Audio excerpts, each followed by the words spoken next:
Hi, welcome back to the Overland Legend. I'm Alan, and in this episode I'll be sharing with you another classic overland trip. One of the very first long trips that I did in Lemon was a trip in 1997. We travelled through Botswana, Namibia, Zambia and Zimbabwe. There were 3 vehicles, my Series 2 camper, Brian in his Series 3 camper and Andrew in his Defender 110. It truly was a classic overland trip, filled with unbelievable locations, major breakdowns and some proper off-roading. Luckily at the time we already had a video camera, so we have some rare footage of the trip. The quality is not like we used to today, but it's still a great record of what overlanding was like back in the 90s.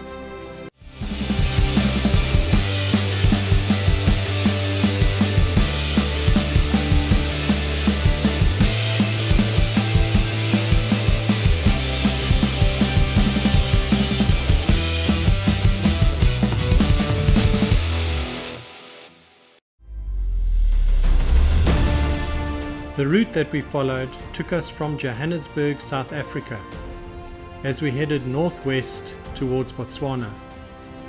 We passed through Gaborone and then Kutsi Game Reserve as we headed for the Central Kalahari Game Reserve. Here we spent a few nights before heading to Hwange.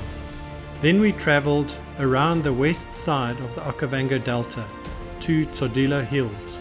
We crossed into Namibia at Vic Falls and travelled east along the Caprivi strip to Katima Mullilo. Then we crossed into Zambia and drove via Livingstone to Zimbabwe and Victoria Falls. In Zim, we travelled through Hwange National Park to Matobo before continuing south and back home to South Africa.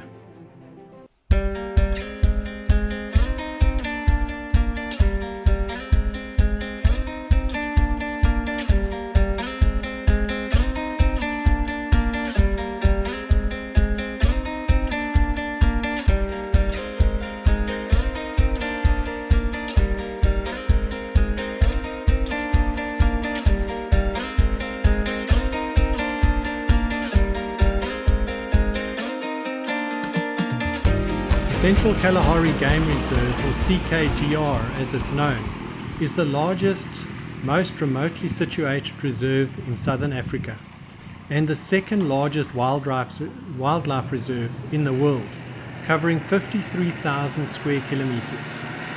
That makes it larger than countries like Denmark, Switzerland or the Netherlands. Following 30 years of closure, the 1980s and 1990s saw limited self-drive and organized tours.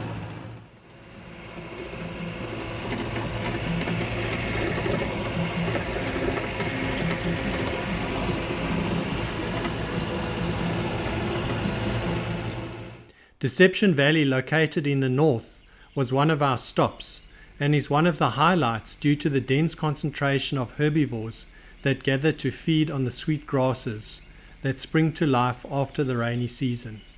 And we were here right in the middle of rainy season in December. We were worried that it was going to be too hot, but the rain showers that we had in the afternoons brought a welcome relief to the searing heat of the day.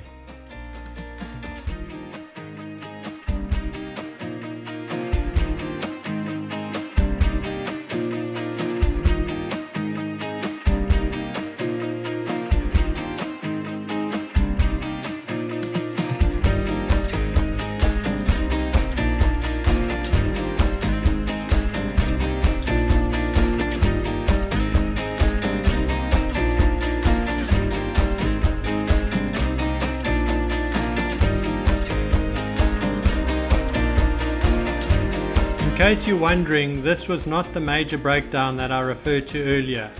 This is just some minor repairs. The really big breakdown is still coming.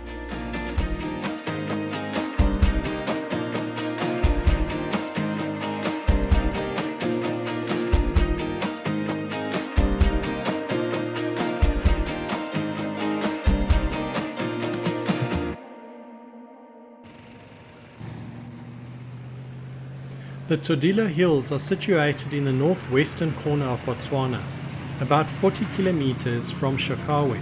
accessible via these thick sand tracks back then.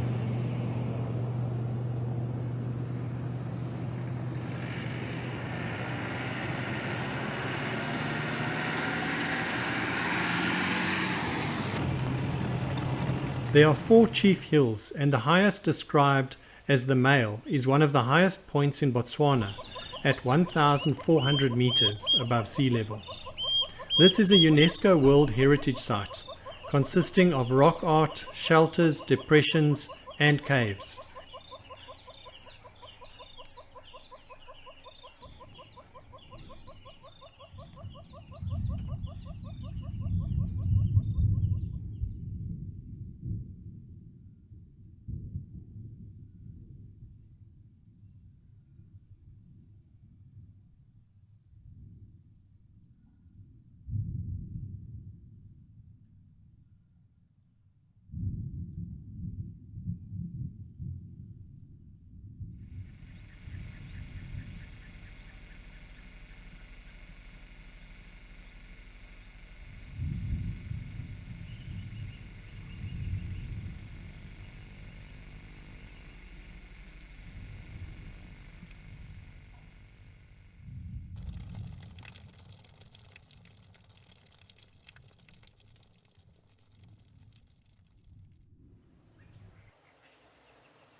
It is estimated that there are over 4,500 rock paintings at this site.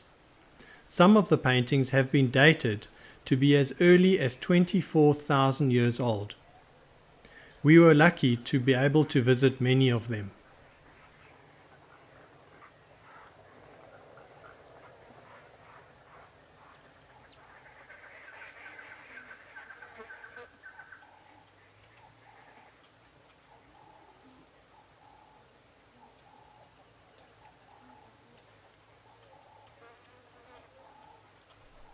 One of the most famous sand paintings at the site is the Lourens van der Post panel, named after the writer Lourens van der Post, who first described the paintings after his Kalahari expeditions between 1950 to 1955 in 4 Series 1 Land Rovers. Check the description below for links to these old films. Now the Tsodilo Hills are perhaps not much as hills would go in true hill country, but after 6 weeks in flat sandy country, they made a curious, almost supernatural impression on our eye.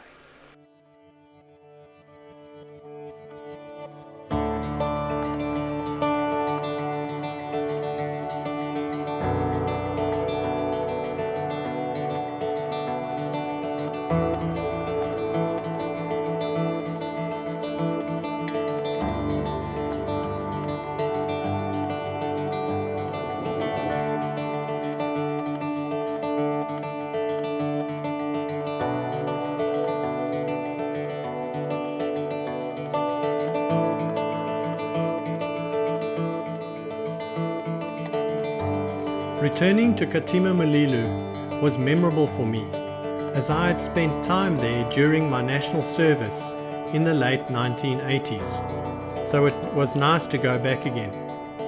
Just before we arrived though, we had a major disaster as Brian's timing belt on his Falcon 2.5 diesel snapped and caused some serious engine damage. To make matters worse, some rain had set in, and we had no choice but to get the job done in the pouring rain. Luckily we camped at the Zambezi River Lodge campsite on the banks of the river, a beautiful spot to spend a few days.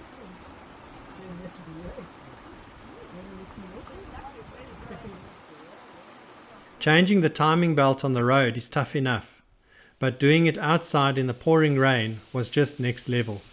Anyway, Brian was not fussed, had got on with the task with myself and Andrew helping out. He did a great job in straightening out the bent push rods and replacing the timing belt. And soon we were back on the road.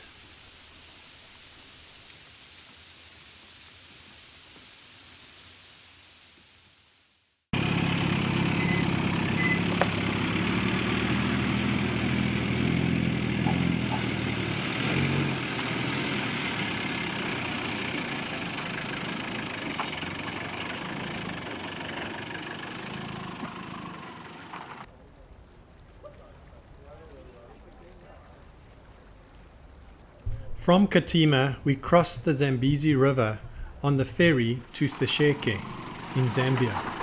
From there we drove to Livingston and then crossed the bridge to Victoria Falls.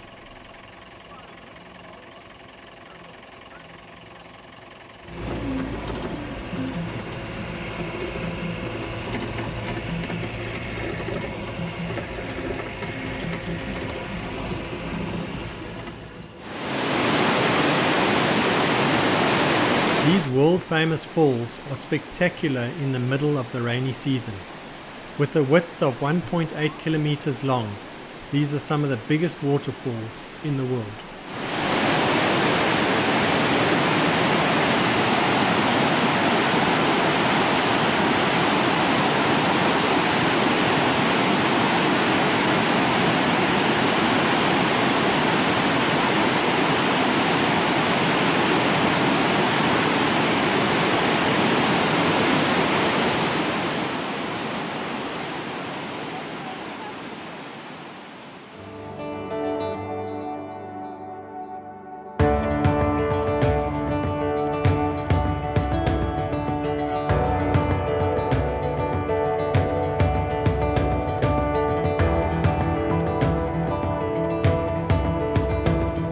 After leaving Vic Falls, we headed for Hwange National Park, formerly called Hwange Game Reserve, which is the largest natural reserve in Zimbabwe. It is around 15,000 square kilometers in area and was founded in 1928.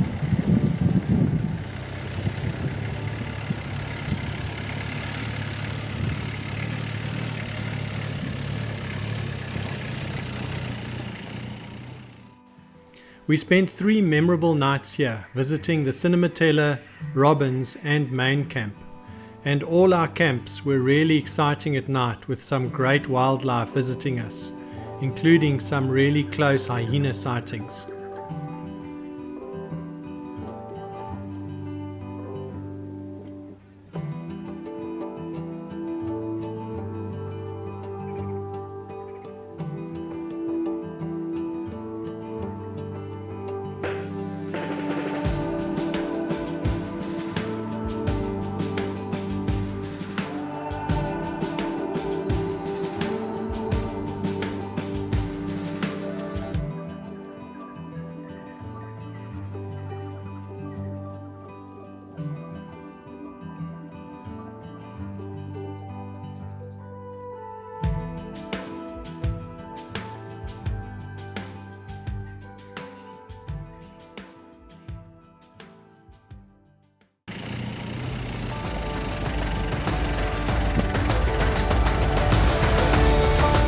On our way through Hwange, we also had some pretty serious off-roading to get through some of the rivers and across some of the roads, which really weren't that well maintained.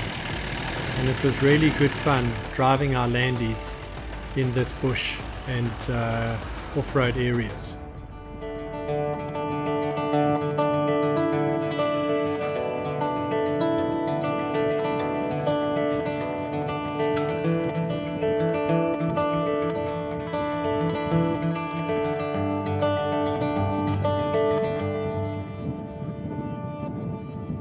Our last stop was the Matobo National Park, an area of granite koppies and wooded valleys south of Bulawayo. The hills were formed over 2 billion years ago, with granite being forced to the surface. According to history, the Karanga people referred to the Matobo region as Madombo, meaning stones.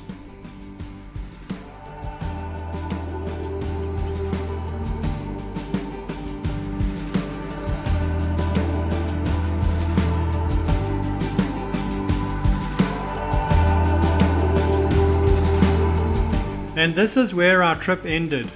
I hope you enjoyed this classic overland footage. On my channel I share my adventures building and overlanding in Land Rovers. Please check out my previous classic overland videos, as well as videos on building and restoring Land Rovers. Thanks for watching till the end, and I look forward to you joining in next time.